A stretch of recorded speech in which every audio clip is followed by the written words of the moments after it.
सरकार की जो नीति होती है वो भी किसानों के जो डेट ट्रैप है वो ज़्यादा उसको अंदर लेने की वो सब कोशिश होती है। तो जैसे नोटबंदी का निर्णय आया उस वक्त अच्छी फसल थी गए साल में, और नोटबंदी का निर्णय आने के बाद और तकलीफ़ें बढ़ गई।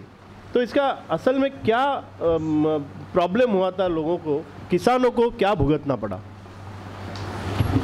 आपने सही सवाल उठाया है कि सूखा 3 साल के आने के बाद नोटबंदी आई।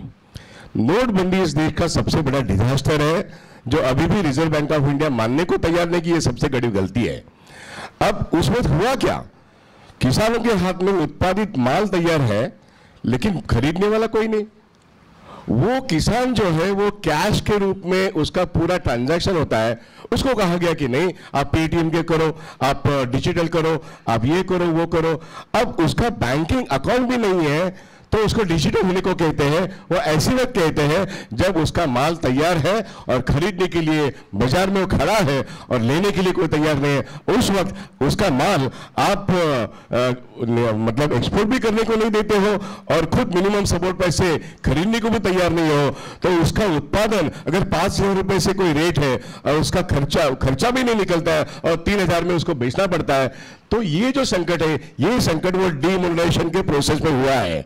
इसलिए आपने देखा कि लोग रास्ते पे अपना रॉ मटेरियल फेंक देते थे, जो नाशवंत वाल मराठी में कहते हैं, जो पेरिशेबल गुड्स है उसको फेंक देते थे।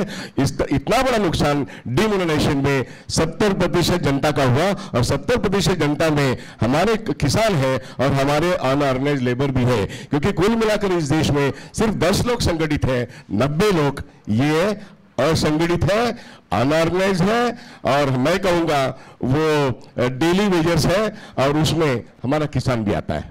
दादा,